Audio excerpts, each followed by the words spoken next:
And once again, we are here on Living in the 21st Century.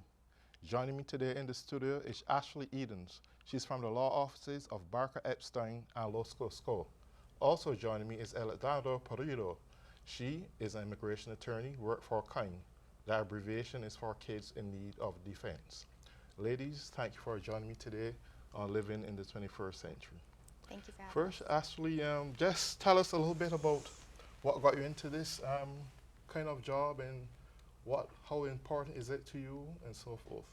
So I work in private practice. Okay. I primarily do family-based immigration as well as asylum and removal defense. So that's people that are in what used to be called deportation proceedings. Okay. That's now removal. Okay. Okay. And Alexandra, you are into dealing with kids who have came here through their parents and not to be of any of their responsibility for being here illegal, but you represent those kids. Could you tell us a little bit about that? Sure. KIND, Kids in Need of Defense, it's a national nonprofit organization, and it's dedicated actually to ensuring that no child is left unrepresented in immigration court. We work with children who enter the country unaccompanied, so without a parent or a guardian. Okay. So Ashley, what are some of the biggest issues that you are seeing coming your way these days and you have to deal with? So these days, pretty much on a daily basis, I've seen people from Haiti that have something called temporary protected status, which is TPS. TPS generally is accorded to people that are in the U.S. that are from certain countries, perhaps when they have a natural disaster. The Haitian TPS came about from the 2010 catastrophic earthquake in Haiti.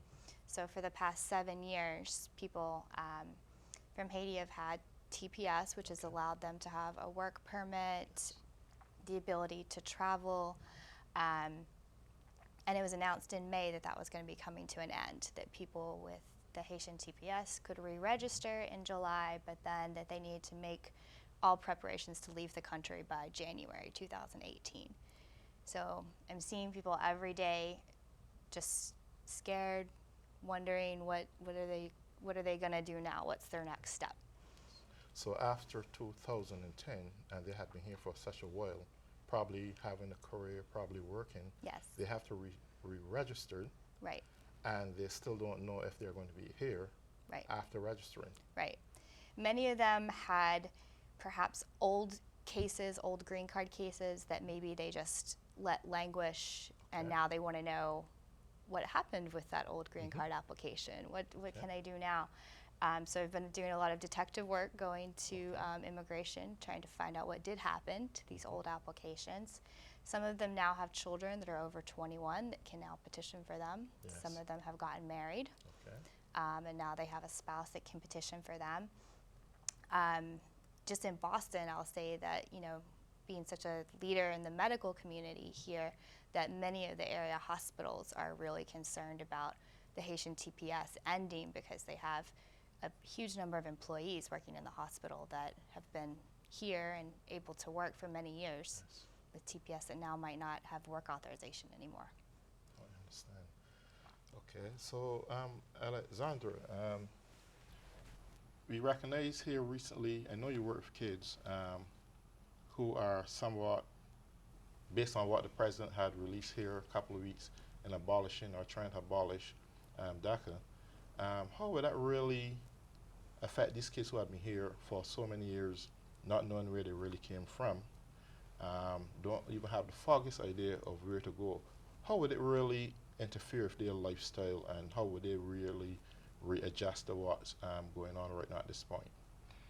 So it's similar to TPS in a way, in the fact that the kids who've had DACA for the past few years have been able to work lawfully. They have work permits. Some have been able to travel. They're able to obtain social security numbers, get their driver's licenses.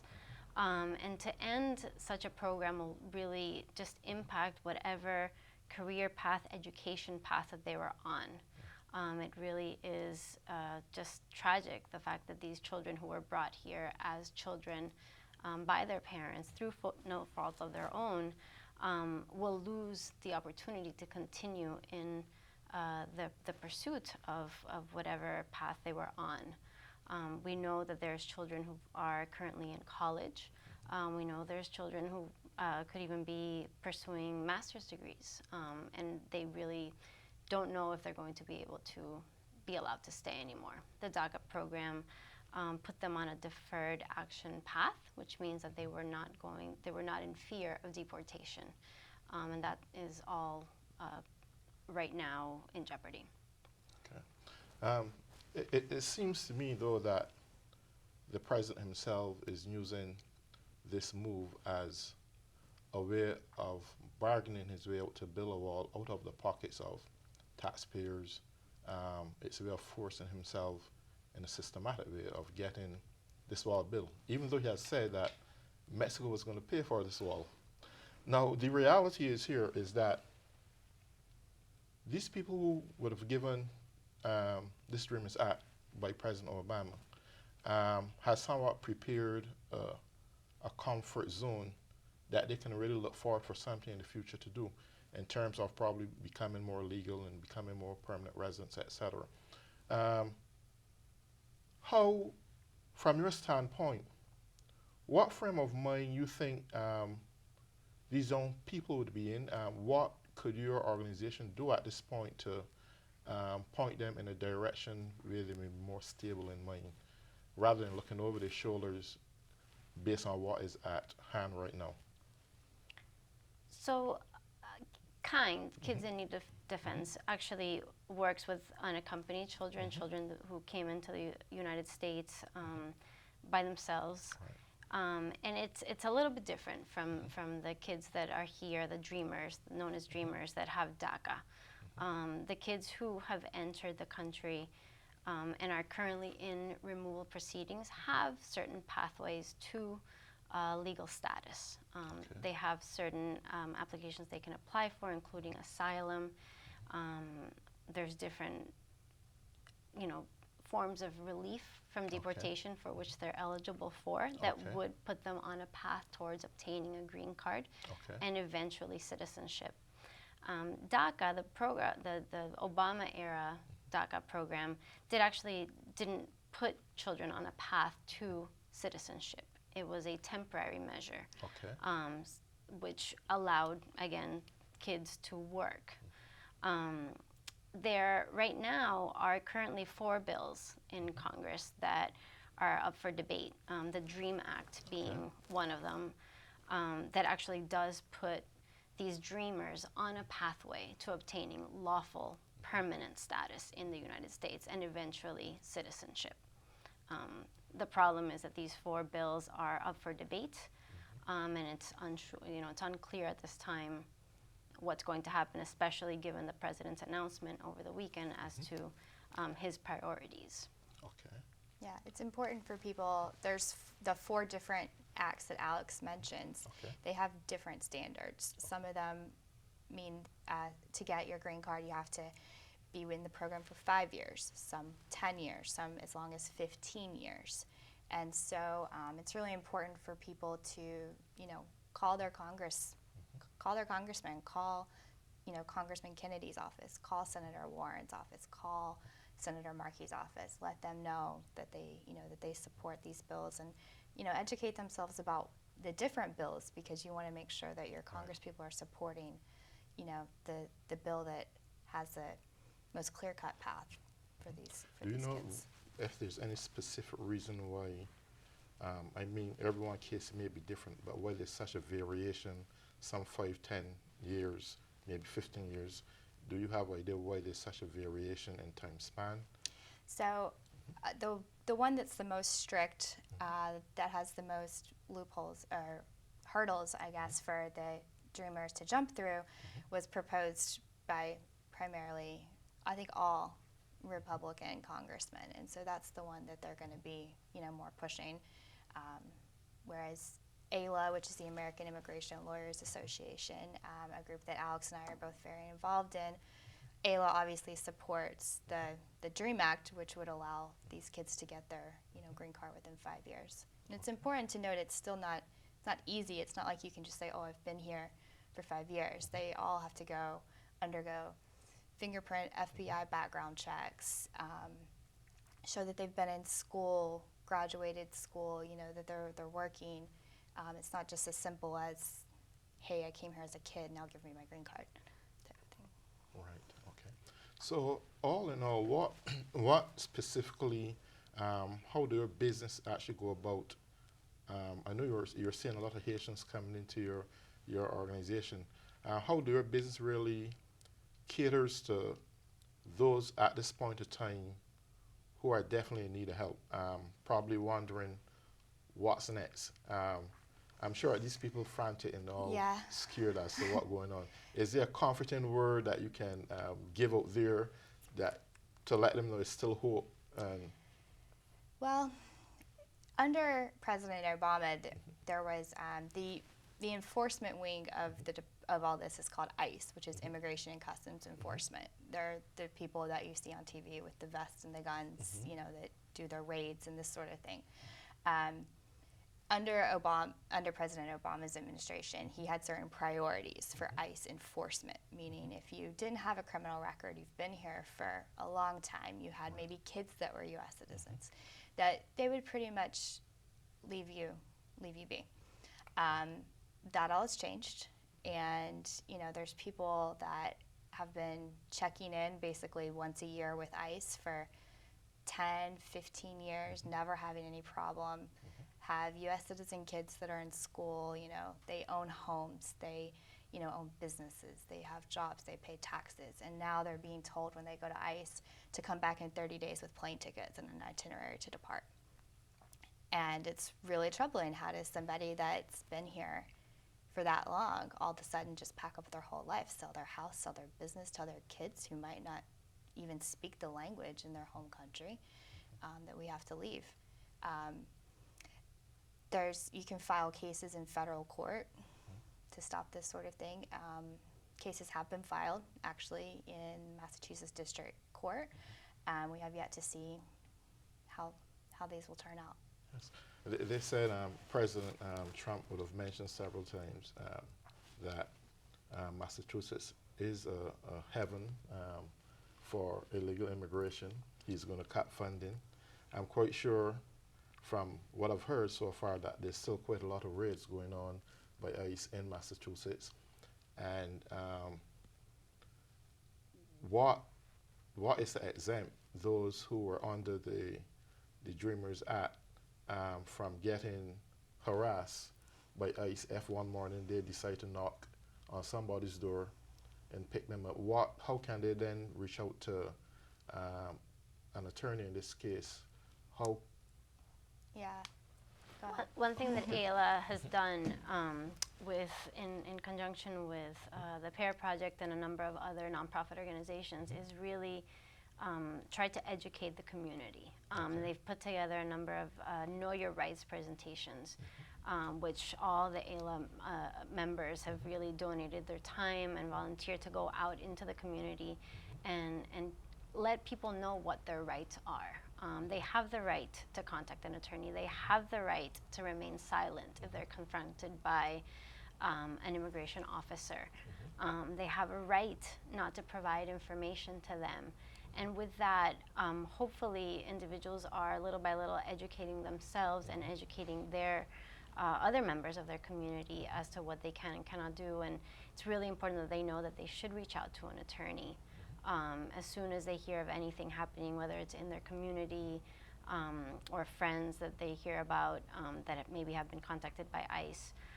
We are seeing a rise in maybe not so much raids, but what ICE is calling targeted enforcement. And as Ashley was mentioning, the Obama administration had certain priorities of individuals that they were looking for, specifically more violent criminals than anything else. But under the new administration, we're seeing kind of there is no more priority. So they are conducting targeted targeted enforcement actions, anybody else who's in the area can get kind of picked up as well. So it is important for folks to know that they do have a right to remain silent, and they should reach out to an attorney. And not just any attorney either. I would say definitely an attorney that's a member of AILA, the American Immigration Lawyers Association. Again, if they hear anything, we're keeping statistics and track of all of any sort of targeted raids. AILA nationally is keeping track of this, so it is important to definitely. So when a person is arrested, and they are taken away, how do AILA actually steps in and help at this point? How do they get involved?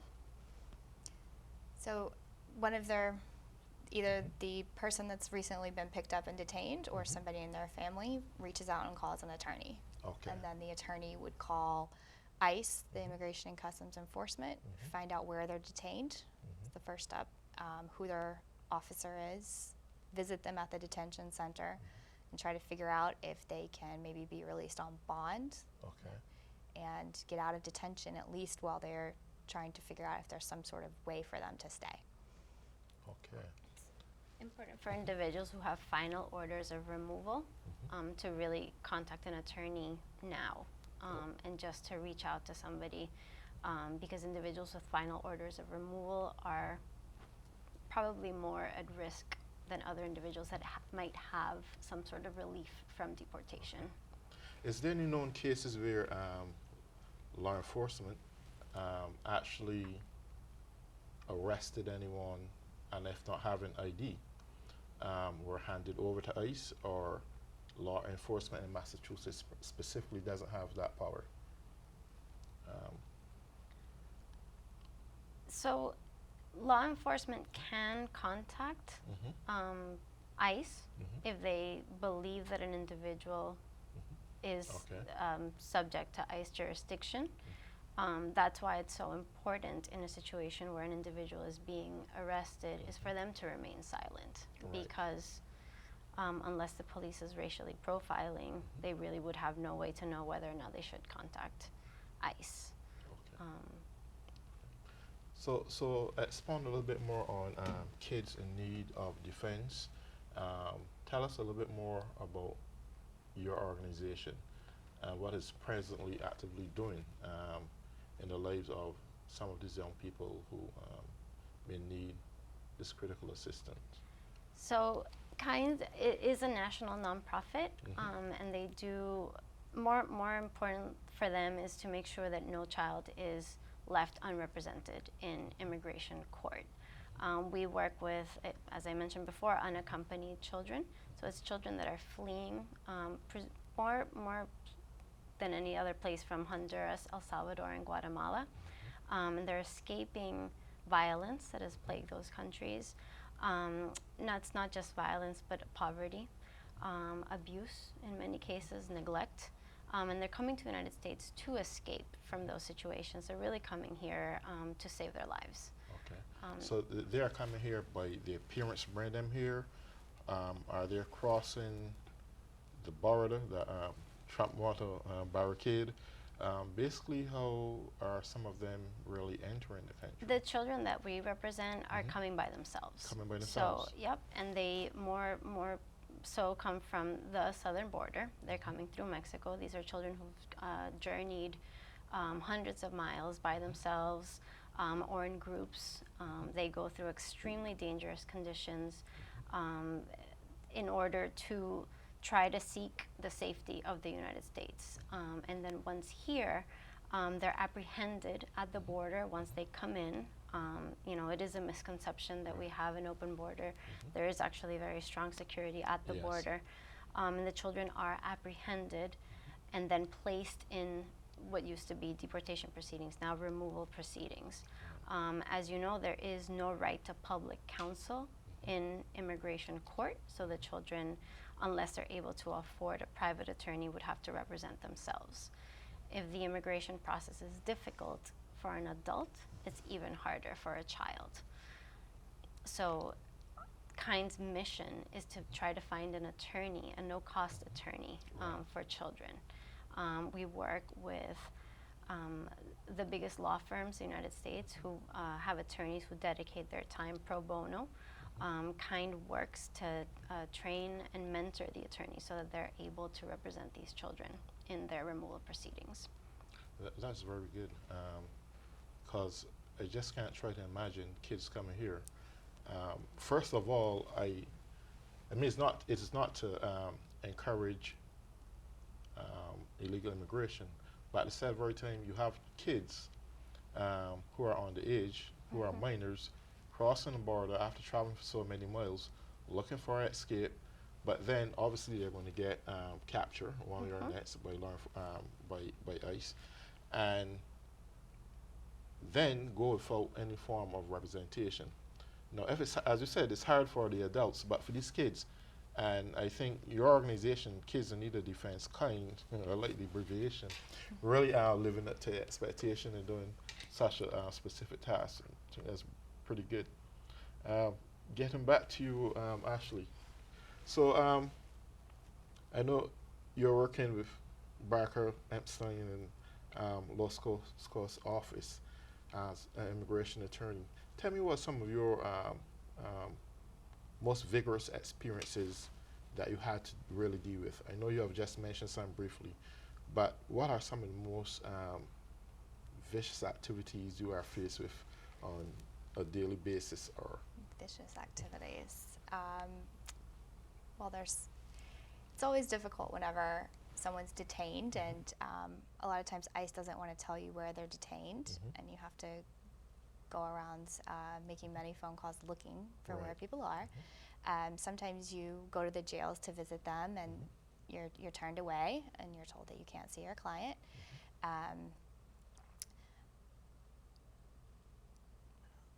Just having to tell people a lot of times that there's not really any options for them, especially recently, having to tell a lot of these people that have been checking in, like I said, with ICE for 10, 15 years. Their kids are calling me frantically, what do you mean there's nothing else to do? I'm like, I hate to be the bearer of this news, but there really is nothing else.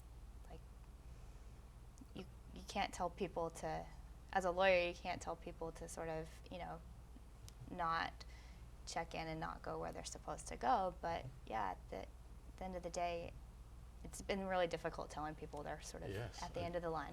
I can imagine. Building this wall that Trump had been speaking about for so many years, well, past 2 years actually. He said Mexico is going to pay for this wall. Now he wants to systematically merge this into this negotiation here with DACA. Right. And how would it economically really infringe? I see this having a very economic burden on the nation in many ways, not only in terms of whether we're going to deport them by plane or whatever the case may be, but here you have people working and they have to give up their jobs simply because they're no longer considered legal to work or whatever the case may be. Could you expound a little bit on this and tell us what you think about it? So the Dreamers that have DACA, they go to school, they're in higher education programs, they have good jobs with major U.S. companies, Google, Facebook. California will be particularly hit hard if they're left out in the cold with nothing. It seems that it'll cost our economy billions of dollars in tax revenue, as well as these Dreamers, they don't just operate in a vacuum. Right. They go to restaurants, they shop at malls, they buy cars, they pay rent, they buy homes sometimes. But I think that this whole wall issue that he's trying to tie into this whole thing is sort of the least worrisome part of the policies that were expounded by the White House over the weekend. He ran on this platform. This is what his base wants to hear about is the wall. But there's so much more troubling stuff sort of snuck into this policy that no one's talking about in the media. One of the biggest ones is the major hit that the unaccompanied minors that Alex represents. Yeah, the you know, he's made it clear that targeting unaccompanied minors is one of his priorities. And it's really incredible the fact that so many people have worked so hard to put these protections in place to protect these unaccompanied minors.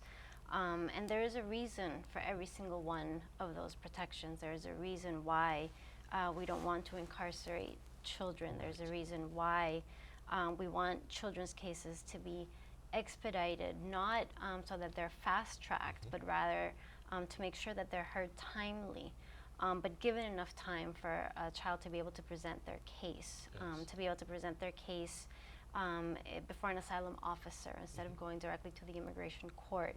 Again, remembering that these are children who are leaving, who are coming into the country who are traumatized from the experiences that they have suffered. It's a very vulnerable population. These children are uniquely situated, and the fact that the president is basically pitting these two very vulnerable groups against each other, the dreamers against the unaccompanied minors, is really not something that anybody could really get behind. Let's say, for example, that all the illegal immigrants had applied legally to come into the country. Do you think that they would have been in the country today? I don't know. Well, let's go ahead. I believe that the system is slow. I also believe to the fact that many who would have came here came looking for a way out of life, a way of making a life much more comfortable. But the reality is both Democrats and Republicans had encouraged illegal immigration for many, many years. I think they were exploited to the best of their substance. Even some of the politicians had some of these people working for them. At the end of the day, they were used as a political strategy to when election time come, to say, well, these are the people taking your jobs. When the reality is that many jobs were exported out of this country through NAFTA, and they wasn't really taking the jobs. They were doing jobs that a lot of Americans wouldn't even care less about to do. So the reality is that I think that the government presently should look at things differently and say, well, look, you know what? I think the best way to do this is, I'm not saying give them amnesty, but allow this Dreamer Act to stay in force, to stay effective, that everyone could benefit and cut some of this curiosity. But I will allow you your wrap up on the first minute, so what would be your final word? Just a big problem of all this is public misconception, that you hear all the time, oh, well, they've been here for 10 years. Well, why don't they just get their status? Like, it's as easy as going to the post office and buying a book of stamps and filling out an application. No, there's quite honestly no way for many, many people to get any sort of status. And so that needs to be fixed in the public. And your final word? The administration recently cut the Central American Minors Program, which was a pathway to legally enter the country when you're outside the country, and even that they've cut it. So it is a shame that any options are being taken away. Well, I want to say thank you all once again for joining in on Living in the 21st Century. And joining me was Ashley Edens from Barker Epstein and Los Coast Law Offices. Also is Alexandra Parrido, who also is from KIND, Kids in Need of Distress. Thank you, ladies, for joining me here today on Living in the 21st Century. Thank you. Goodbye to all of you at home.